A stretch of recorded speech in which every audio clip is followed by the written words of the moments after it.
दूसरा प्रोस्टेट का काम रहता है, यहाँ से जब स्पर्म बनते हैं, ठीक है, स्पर्म बनने के बाद यहाँ पर जब सीमन इकट्ठा होता है। आज बहुत इंपॉर्टेंट टॉपिक है मेल के लिए, जनरली वो है मेल प्रॉब्लम। जी, दो टाइप की प्रॉब्लम होती है, कोई सेक्सुअल प्रॉब्लम होती है, दूसरी लो स्पर्म काउंट होती है। एक समय था आज से 10 साल पहले जब अधिकांश रूप में 100 में से 90% महिलाओं को प्रॉब्लम रहती थी और 10% मेल को रहती थी। लेकिन आज 2025 में ये स्थिति है, लाइफ स्टाइल चेंज होने के कारण या जो भी कारण हो वो हम डिस्कस करेंगे, जिसके कारण आज 40% लोगों को प्रॉब्लम, मतलब मैंने देखा है आज IVF सेंटर में भीड़ लगी रहती है। इस वीडियो में मैं आपको सिंपल तरीके से बताना चाहता हूँ कि भैया मेल रिप्रोडक्टिव सिस्टम किस तरह से काम करता है। साथ में लोग अनाप शनाप दवाइयाँ खा रहे, अश्वगंधा खा रहे, शिलाजीत खा रहे, किसी को काम कर रहे, किसी को नहीं कर रही। अरे भैया साइंस क्या है इसके पीछे, किस तरह से काम करता है, तो वो सारी प्रॉब्लम सॉल्व करेंगे। प्लस वो लोग जो कि कंसीव करना चाहते हैं, जिनको शादी को 2-4 साल हो गए लेकिन बच्चे पैदा नहीं हो रहे, जनरली लड़कों को अगर प्रॉब्लम आ रही है तो वो भी हम इस टॉपिक में कवर करेंगे। इस वीडियो में मेल रिप्रोडक्टिव सिस्टम में हम समझेंगे कि भैया स्पर्म बनता कैसे है, निकलता कैसे है और प्रॉब्लम कहाँ आती है। अब बहुत इंपॉर्टेंट बात देखिए, ये आप देख रहे हो ब्लेडर, यहाँ पेशाब इकट्ठी होती है, ठीक है, और यहाँ ये एक तरह का अपना प्रोस्टेट है। देखा होगा ना, बहुत से लोगों को प्रोस्टेट की प्रॉब्लम हो जाती है, पेशाब नहीं रुकता। देखिए क्या होता है, जैसे जैसे इंसान बूढ़ा होते जाता है, दिन भर पेशाब करता रहता है, फिर ये क्या होता है, प्रोस्टेट कॉन्ट्रैक्ट करता है, सिकुड़ता बंद होता है, ये सब चीज करता है, ठीक है। यहाँ पेशाब आती है और ये देख रहे हैं आप जरा सी लाइन, ये हो जाती है चौड़ी जब पेशाब आता है, ठीक है, और यहाँ से पेशाब निकल जाता है, ठीक है। ये काम रहता है प्रोस्टेट का। दूसरा प्रोस्टेट का काम रहता है, यहाँ से जब स्पर्म बनते हैं, ठीक है, स्पर्म बनने के बाद यहाँ पर जब सीमन इकट्ठा होता है तो यहाँ से इजैकुलेटिंग डक्ट होता है, ठीक है। तो इसमें क्या होता है, यहाँ पे कई बार आप लोगों को देखा होगा लो लिबिडो की प्रॉब्लम हो जाती है, जल्दी इजेक्ट हो जाता है, वो यही होता है कि प्रोस्टेट के अंदर जो डक्ट रहता है वो हो जाता चौड़ा, ज़्यादा मतलब शादी के पहले कहते हैं ना कि ज़्यादा हथियार चलाने के बाद ये प्रॉब्लम होती है, बट ठीक है, आप लोग ज़्यादा समझदार हैं, मैं उस चीज़ की बात नहीं करूँगा। तो यहाँ पर जो टेस्टिकल है ना, इसका ही मेन रोल है और ये 3 काम करता है, प्रोड्यूस, मेंटेन एंड ट्रांसपोर्ट।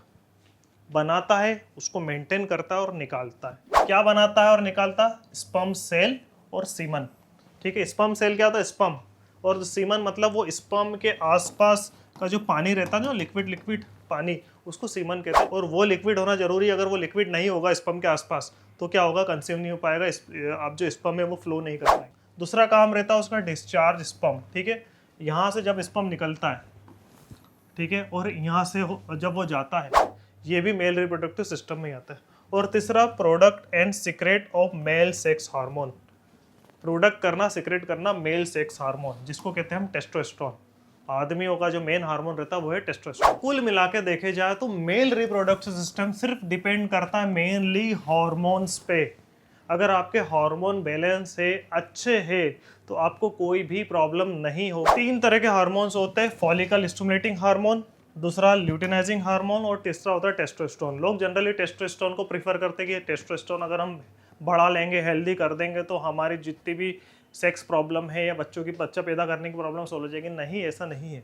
तीनों हार्मोन्स का बराबर वेटेज रहता है। अगर आप एक के पीछे पड़ेंगे सॉल्व नहीं होगा। देखा ना, बहुत सारे अश्वगंधा खाते रहते हैं, यार भाई अश्वगंधा शिलाजीत खा रहे, फर्क नहीं पड़ रहा। अरे भैया ठीक है, दूसरी चीज भी है, दूसरे हार्मोन्स भी है, उनको भी आपको बैलेंस करना है। और ये दोनों हार्मोन्स रिलीज होते हैं कहाँ से, पिट्यूटरी ग्लैंड से। यही करता है स्पर्मेटोजेनेसिस। स्पर्मेटोजेनेसिस मतलब क्या होता है, स्पर्म बनने की प्रोसेस। टेस्टिकल से स्पर्म बनता है, वो किन हार्मोन्स के वजह से बनता है, FSH और LH। और ये हार्मोन्स कहाँ पाए जाते हैं, मतलब कहाँ से निकलते हैं, पिट्यूटरी ग्लैंड। और ये पिट्यूटरी ग्लैंड कहाँ होती है, ये आप इमेज देख रहे हैं, हमने भेजा, उसमें एक छोटा सा ग्लैंड होता है, इसको कहते हैं पिट्यूटरी ग्लैंड। और ये हमारे ठीक दोनों आंखों के बीच में, यहाँ से सीधा जाएंगे ना, वहाँ पाया जाता है। इसको तीसरी आंख भी कहा जाता है। सनातन धर्म में तो ये भी कहा गया है, ये तीसरी आंख है शिव जी की, जिसने पिट्यूटरी ग्लैंड में कंट्रोल कर लिया, उसने पूरे शरीर में, उसने दुनिया पे कंट्रोल कर लिया। ये बहुत बड़ा टॉपिक है, हम कभी इसको छेड़ेंगे, बट हाँ, ये ग्लैंड ही मेन ग्लैंड मानता हूँ मैं इस चीज़ को, इंसान का, जो कि इंद्र भार, जो कि अधिकांश लोग जो मेडिकेशन करते हैं, मेडिटेशन करते हैं, ध्यान करते हैं, वो इसी के लिए करते हैं। अगर ये कंट्रोल हो गया तो सब कुछ कंट्रोल हो गया। तो यहाँ हम 4 चीज़ से अपनी दोनों प्रॉब्लम को सॉल्व कर सकते हैं। वो है सबसे पहले न्यूट्रिशन, कि भैया क्या इंपॉर्टेंट सप्लीमेंट न्यूट्रिशन है जो कि स्पर्म प्रोड्यूस टेस्टोस्टेरोन बढ़ाने का काम आता है। दूसरा हर्बल स्टफ, कुछ जड़ी बूटी होती है जो कि बहुत ज़रूरी काम होती है इस चीज़ में। तीसरा होता है एक्सरसाइज, किस तरह की एक्सरसाइज योगा होती है जो कि काम करता है इस चीज़ में। और चौथी होती है लाइफस्टाइल, क्या दिनचर्या हम निकालें। देखो क्या है कि ये चारों चीज़ों का योगदान है। अगर ये 25% कर रही है तो ये भी 25 कर रही है, ये भी 25 कर रही है, 25 कर रही है। आप सिर्फ हर्बल चीज लेने लाएंगे, अश्वगंधा खाएंगे, शिलाजीत खाएंगे और सोचेंगे मेरी प्रॉब्लम सोल्व होगी, नहीं बाबा, 25% ही आप काम कर रहे हो, बाकी चीज कौन करेगा। या फिर आप अच्छी डाइट खा लेंगे, दूसरी चीज नहीं करेंगे तो वो भी प्रॉब्लम होगी। तो कुल मिला के अगर आपको ये प्रॉब्लम सॉल्व करनी है मेल प्रॉब्लम की, तो चारों चीज आपको बैलेंस्ड करनी पड़ेगी। पहले बात आती है न्यूट्रिशन की, तो यहाँ पर 5 इंपॉर्टेंट विटामिन मिनरल्स न्यूट्रिशन। देखिए सारे न्यूट्रिशन का काम आता है, लेकिन कई बार क्या होता है 50% काम यही चीज करती है। हर बॉडी के लिए अलग अलग है। आप सोच रहे हो सिर्फ 5 ले लो सॉल्व हो जाएगी, नहीं, इसके साथ साथ दूसरे विटामिन मिनरल्स भी लेने पड़ेंगे आप। सबसे पहला होता है को एंजाइम, जिसको CoQ10 कहते हैं। इसके सप्लीमेंट भी मिलते हैं और ये नेचुरली भी पाया जा सकता है। देखिए सारी चीज़ आप सर्च कर सकते हैं कि ये चीज़ किस डाइट में, किस फल में, फ्रूट में मिलता है, सब मिल जाएगा। तो वो बहुत ज़्यादा लंबी वीडियो हो जाएगी, उस पर नहीं बनाऊंगा। बट हाँ, ये कि ये हमारे किस तरह से स्पर्म में काम करते हैं। सबसे पहले कोएंजाइम एक तरह का विटामिन से डिराइव होता है। इसका काम रहता है energy for sperm and antioxidant. जब टेस्टिकल में स्पर्म बनता है उसमें ऊर्जा कैसे मिलेगी, काम कैसे करेंगे, हम खाना खाते तभी हम काम करते हैं, उसी तरह स्पर्म किस तरह से बनेगा, उसके लिए कोएंजाइम का होना जरूरी है। दूसरा मेन इंपॉर्टेंट है वो है जिंक। जी हाँ, जिंक क्या करता है, quality of sperm and defective, मतलब आपके स्पर्म की क्वालिटी बढ़ाता है।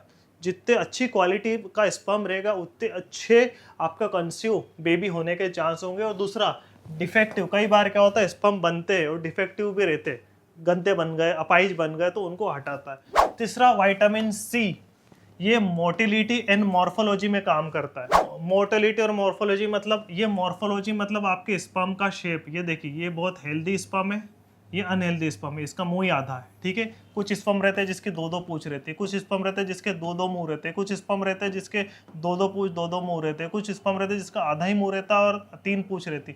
तो ये सब मॉर्फोलॉजी की एबनॉर्मलिटी के कैम कहता है। अगर ये एबनॉर्मल हुए तो कई बार बच्चे अपाइज पैदा होते हैं, दिमागी तौर पे कमज़ोर पैदा होते हैं और फिर उनको DNA बेकार हो जाता है। तो कुल मिला के इसमें आपके बच्चे कंसीव नहीं हो पाते। और मोर्टेलिटी मतलब भैया आपका जो स्पर्म है वो हिल रहा है कि नहीं हिल रहा है, अच्छे से स्पीड है कि नहीं, पता चला है बहुत ढीला डस है कि हिल ही नहीं रहा है, मर ही गया है, कुछ बहुत सारे मरे, पता चला कि कुछ में से स्पर्म मरे हुए, कुछ में से स्पर्म अनहेल्दी है।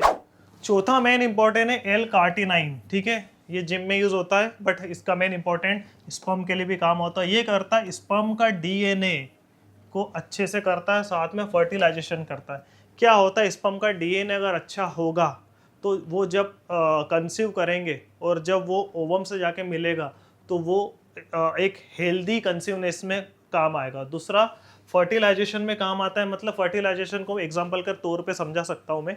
क्या होता है कि अगर आपने यहाँ से भारत से एक रॉकेट छोड़ा और आपको मून पे उतरना है, चांद पे उतरना, तो उसमें एक सॉफ्टवेयर लगाते हैं, ठीक है। यहाँ से कंट्रोल करते कि भैया अब वो 80 डिग्री मुड़ेगा, इस फिर एक और आप यहाँ कंट्रोल करते कि भैया अब वो स्पीड पकड़ेगा, अब वो वहाँ जाके उतरेगा। उसी तरह L-कार्टिनाइन का काम होता है कि जब स्पर्म आपके पेनिस से निकल के, टेस्टिकल से निकल के, पेनिस से निकल कर ओवम से जाकर मिलता है, तो वहाँ कब मिलेगा, कैसे मिलेगा, वो सारी चीज़ें उस स्पर्म में फिट रहती है। चौथा होता है लाइकोपिन, बहुत इंपॉर्टेंट है।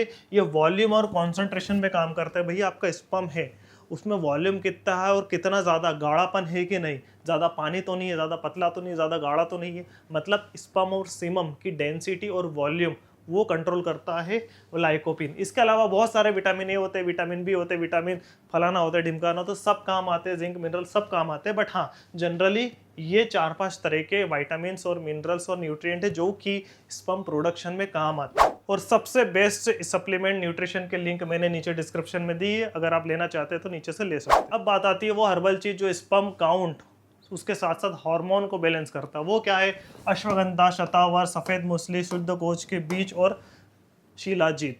ये 5 तरह की चीज है जो कि YouTube में लाखों वीडियो है इसके ऊपर कि भैया ये खाने से सब चीज नहीं भैया, ये आपका टेस्टोस्टेरोन को तो करता ही बैलेंस, उसके साथ साथ LH FSH हार्मोन को भी इम्प्रूव करता है। लोग सिर्फ ये चीज खा के पहुंच जाते हैं मैदान में और हार जाते। तो अगर आप 25% मेहनत के साथ मैदान में कूदोगे तो तकलीफ आएगी। इसलिए बहुत सारे बोलते हैं ना, कमेंट करते कि यार अश्वगंधा खा लिया शीता, मेरे को कोई फर्क नहीं पड़ रहा। अरे भैया दूसरी चीज करेगा, तुमने दूसरी चीज करोगे तभी फर्क पड़ेगा ना। ये सभी भी आप ले सकते हैं, ये टेबलेट फॉर्म में भी आते हैं, पाउडर्ड फॉर्म में भी आते हैं, गर्मी में लो, ठंड में लो, बारिश में लो, कोई दिक्कत वाली बात ही नहीं है। ज़्यादा अगर गर्मी है तो दूध के साथ ले लो, और ठंड है तो पानी, गर्म पानी है, नॉर्मल भी ले सकते हैं। ये लेना चाहते हो तो नीचे डिस्क्रिप्शन में लिंक दिए, वहाँ से टेबलेट फॉर्म, पाउडर्ड फॉर्म में ले सकते हैं। कभी भी ले सकते हैं, खाना खाने के पहले, बाद में, कोई फ़र्क नहीं पड़ता। पाउडर फॉर्म रह रहे तो सारे का पाउडर लेके मिला के 1 चम्मच सुबह शाम दूध के साथ आप ले सकते हो, और गोली खा रहे हो तो सुबह शाम दूध के साथ आप ले सकते हैं, पानी के साथ भी ले सकते हो। तीसरा एक्सरसाइज, रनिंग बहुत ज़रूरी है ब्लड सर्कुलेशन तेज के लिए। अगर आप रनिंग करेंगे तभी ऊपर से लेकर नीचे तक ब्लड सर्कुलेशन होगा, नस नाड़ियाँ हेल्दी होगी। दूसरा, हाई इंटेंसिटी वर्कआउट। आपको जिम में जाके या दंड बैठक लगा के हाई इंटेंसिटी वर्कआउट, मतलब ज़्यादा वेट लेना पड़ेगा, क्योंकि साइंटिफिकली प्रूव हो चुका है कि जो हाई इंटेंसिटी वर्कआउट करते हैं उनका हार्मोनल लेवल बहुत ज़्यादा इंप्रूव होता है।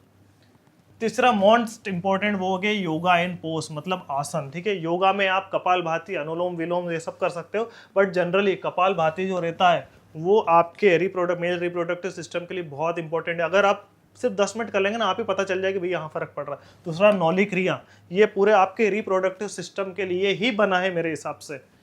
और तीसरा है हैंड स्टैंड, जिसको शीर्षासन कहते हैं। जब आप उल्टे होते हो ना तो आपका पूरा ब्लड सर्कुलेशन सिर तरफ जाता है, मतलब, और जनरली इससे जो वेरिकोसेल्स की रहती है, जो अंडकोश के अंदर जो नस नाड़ियाँ जो फूल जाती है, वो भी प्रॉब्लम होती है। करीबन 10 में से 7 लोगों को वही प्रॉब्लम रहती है भारत में, और जिसको पता नहीं, मतलब दुनिया में, और पता नहीं रहता। तो उस कारण भी बच्चा पैदा होने में प्रॉब्लम होती है। तो 3 तरह के अगर आप आसन और एक्सरसाइज करेंगे, योगा करेंगे, तो ये भी आपको फ़र्क पड़ाएगा। चौथा सबसे इंपॉर्टेंट, जिसको मैं 100% यही मानता हूँ, वो है लाइफस्टाइल। भैया जल्दी उठना सीखो आप। अगर आप जल्दी नहीं उठोगे, देखो क्या है, मेरी बात सुनो, अगर आपको कंसीव करना है, बच्चा पैदा करना है, साल 2-3 साल हो गए, तो भैया थोड़ा सा परहेज कर लो। अगर आप नहीं करोगे तो दिक्कत आएगी, उसके बाद आप कर लेना। तो आपको सुबह जल्दी उठना पड़ेगा। जब आप जल्दी उठोगे ना तो आपका रूटीन शेड्यूल होगा, रूटीन अच्छे से होगा। हार्मोनल्स कब सीक्रेट होना, कब निकलना, नींद पूरी हो रही नहीं हो रही, ये सब आपको सोने उठने पे ही निर्भर करेगा। दूसरा, आपको शक्कर, मैदा, प्रोसेस फूड, तेल आपको छोड़ना पड़ेगा। ये सारी चीज़ें आपको शरीर को ख़राब करती है, मशीन ख़राब करती है, जिसके कारण आपकी बॉडी के अंदर जो न्यूट्रिशन बनने की संभावना है, सेल्स बनने की संभावना, उसको कम करती है। चौथा, घी की मात्रा ज़्यादा रखें। जी हाँ, घी शक्ति देता है, ऑयल नुकसान करता है, तो ऑयल कम करें, घी ज़्यादा करें। स्मोकिंग और ड्रिंकिंग को आप बंद या कम करें। ये मैं बंद लिख सकता था, बट कम करने की बात करूँगा। यार देखो, आपको अगर 1 बच्चा 2 बच्चा हो जाए, उसके बाद चालू करना, जीवन भर खाना पीना है। अगर हम थोड़े टाइम परहेज कर दे या बंद कर दे या कम कर दे तो क्या दिक्कत है। सबसे ज़्यादा हैप्पी रहे, ज़्यादा से ज़्यादा। जितने ज़्यादा आप खुश रहेंगे, आपका सेरोटोनिन हार्मोन बढ़ेगा, पिट्यूटरी ग्लैंड आपका हेल्दी होगा, और उससे आप कंसीव कर सकते हैं। तो जो भी मेल प्रॉब्लम है, जैसे सेक्स ड्राइव की प्रॉब्लम है, लो लिबिडो की प्रॉब्लम है, या फिर कंसीव नहीं कर रहे, बच्चा पैदा नहीं कर रहे, तो उनके पीछे 6 मेन कारण होते हैं। सबसे पहले वो ज़्यादा स्मोकिंग करते हैं, ये 75% कारण इसी के कारण होता है। ज़्यादा ड्रिंक करते हैं, 25% कारण वो कहलाता है। वेरिकोसील, 50% कारण ये है। इस टॉपिक पे हम कभी फिर डिस्कस करेंगे। लोगों को रहता है, पता ही नहीं चलता है। कई बार ये भी प्रॉब्लम होती है, जब टेस्ट कराते हैं तो डॉक्टर बताता है। मेडिकेशन, दवाइयाँ ले रहे हैं तो उसके कारण होता है। कई बार मेडिकेशन, दवाई इतनी ले रही, जरा जरा से सर्दी जुकाम में स्टेरॉइड ले रहे हैं, तो वो भी प्रॉब्लम आती है। स्ट्रेस, टेंशन एक्सेट्रा, ये सारी 100% इसी के कारण ये चीज़ होती है। अगर स्ट्रेस, टेंशन अगर आपका ख़त्म है ना, तो ये चीज़ सही हो जाती है। और दूसरा, physical activity 50%, exercise, yoga, pose, ये सारा इफेक्टिव होता है कारण। तो देखिए, मैं यूँ नहीं कह रहा हूँ कि आप लाइफ एंजॉय ना करें, बट बच्चे पैदा करना, उनको पाल पोस के बड़ा करना और हेल्दी बच्चे पैदा करना, ये भी एक जीवन का पार्ट होता है, जिसको एंजॉय करना ज़रूरी है। तो अगर आप आपके लाइफस्टाइल को अनहेल्दी रख रहे हैं, तो मेरे हिसाब से कुछ रेगुलरिटी कर लीजिए, परहेज कर लीजिए, जिसके कारण बच्चे हो जाए, 1 हो जाए, 2 हो जाए, 3 हो जाए, फिर जितनी आपको दारू पीनी है, सिगरेट पीनी है, अनहेल्दी खाना है, जो करना कोई फ़र्क नहीं पड़ेगा उससे। सभी जी रहे, सभी मर रहे, बट हाँ, अगर तकलीफ है तो आपको कुछ समय परहेज करना पड़ेगा। चैनल को फॉलो करें ज़्यादा से ज़्यादा अच्छी वीडियो के लिए। दूसरा, लाइक करें अगर आपको पसंद है। तीसरा, भैया उन लोगों को, ज़रूरतमंद को भेजो जिनको भैया ये नहीं हो रहे, बच्चे पैदा नहीं हो रहे, सेक्स की प्रॉब्लम है, गोटे की प्रॉब्लम है, स्पर्म की प्रॉब्लम है, मेल रिप्रोडक्टिव सिस्टम की प्रॉब्लम है, तो उनको ज़्यादा से ज़्यादा शेयर करें।